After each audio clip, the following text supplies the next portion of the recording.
दर बस. आता बघा आपण ह्या चॅप्टर मध्ये काय शिकलो? जॉमेट्री. जॉमेट्री म्हणजे वेगवेगळे shape, like rectangle, triangle, cube, cuboid, all the closed figure आपण ह्या जॉमेट्री मध्ये शिकलो. आज काय शिकवलं मी तुम्हाला? क्यूब. क्यूबला काय असतं? 3 डायमेन्शन असते. मी तुम्हाला शिकवलंय की 3 डायमेन्शन कसं घ्यायचं. आपण शेप घेऊन बघितले का? 3D म्हणजे विथ लेंथ घेतले आपण. आता क्यूब आपण काढला, बरोबर की नाही? क्यूब कोणते पण ट्रायंगल 3 डायमेन्शन मध्ये. 3 डायमेन्शन म्हणजे काय असतंय ते बघा. इथं काय येईल? लेंथ. इथं काय येईल? ब्रीड. ब्रीड म्हणजे काय? रुंदी. मराठी मधून रुंदी कळती ना? यस. लांबी कळती ना? यस. लांबी. ओके.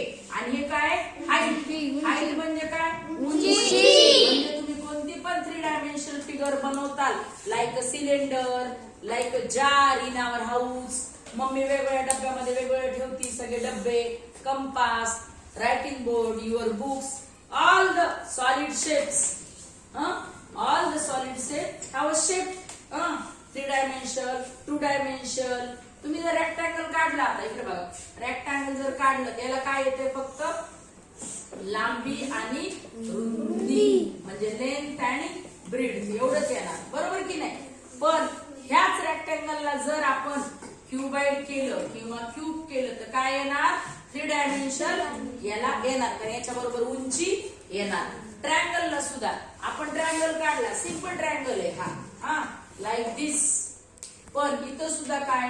लेंथ आहे. आणि ही काय असती? हाईट असते. ट्रायंगलची काय असती? हाईट, उंची. म्हणजे वरच्या व्हर्टेक्स मधून समोरच्या साइडवर ए, बी आणि सी आपण हा जो अँगल बनलाय BAC, अँगल BAC, इथून समोरच्या BC वर जो आपण बायसेक्टर टाकलाय किंवा परपेंडिक्युलर लाईन टाकली ती म्हणजे काय असते? आपली ट्रायंगलची हाईट असते. आता बघा, a circle is a closed figure formed by a collection of infinite points which are at the same distance from a common point known as the center of the circle. बाजूला बघायचं, diameter, circumference, chord, radius and center. The outliner of the boundary of a circle is called the circumference. The distance of the circumference from the center is called the radius of the circle. The straight line that passes through the center and run from one end to end circle, the other end is called a diameter. The diameter is twice the radius. The diameter is twice the radius. तुम्ही लक्षात घ्या. आता आपण कोणतं पण circle घेतलं, circle घेतलं. आता बघा मी लेंथ घेतले सर्कल. आता इथं बघा तुम्ही, हा सेंटर ऑफ काय पॉइंट आहे सर्कलचा.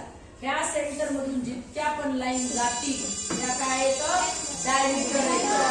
आणि ह्या पॉइंट पासून जी गोष्ट अर्धी त्याला म्हणायचं रेडियस म्हणजे त्रिज्या. डायमीटर म्हणजे व्यास. आणि हे बांगडी सारखा पूर्ण जो गोल आकार आहे त्याला म्हणायचं सर्कमफरन्स.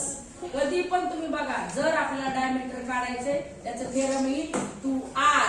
2R म्हणजे रेडियसच्या दुप्पट डायमीटर. तुम्हाला सर्कमफरन्स काढायचे, तुम्ही इथं लिहिणार 2πr. पाय इज अ ग्रीक लेटर. पाय इज अ ग्रीक लेटर. पायची किंमत काय आहे मग? 22/7. 2 मल्टिप्लाय 22/7. आपली तर रेडियस लिहायचं, रेडियस 3 आहे. याच्यावरून तुम्हाला सर्कमफरन्स येईल. सर्कमफरन्स म्हणजे परिघ. समजा ही बँगल आहे, ह्या बँगलचा हा जो पूर्ण भाग आहे याला म्हणायचं परिघ. हे जे मधलं अंतर आहे त्याला म्हणायचं डायमीटर. You know circle. आपली आर्थ कशी आहे? गोल आहे. आपली बांगडी कशी घालतात आपण? राऊंड. कितीतरी गोष्टी आपल्याला राऊंड भेटतात का नाही जीवनामध्ये? खूप मोठ्या गोष्टी असतात राऊंड राऊंड राऊंड. मग त्या प्रत्येकाला बायसायकलचे व्हील आहेत, मोटरसायकलचे व्हील आहेत, बरोबर की नाही? ज्या ज्या गोष्टी राऊंड शेप मध्ये असतात त्या प्रत्येकाला डायमीटर, रेडियस, चॉर्ड किंवा कॉर्ड, कॉर्ड म्हणतात तुम्ही.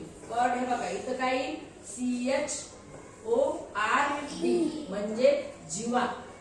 जीवा म्हणजे सेंटर सोडून कुठेही टाकलेली 1-2 बिंदूला जोडणारी रेषा. फक्त त्याला पास थ्रू काय नाही केलं पाहिजे? सेंटर. बाकी तुम्ही largest chord of a circle काय असतं? डायमीटर असते. Largest chord of the circle diameter. चला कळालं सगळ्यांना आता? आता उद्या आपण कोणता चॅप्टर घेणार आहे? Decimal revision. आणि त्याच्या Yes, fraction and decimal. After that we go to 9 chapter and 10 because very time of for second term. पहले हम रिवीजन करेंगे क्योंकि एक चैप्टर दूसरे पे डिपेंड होता है.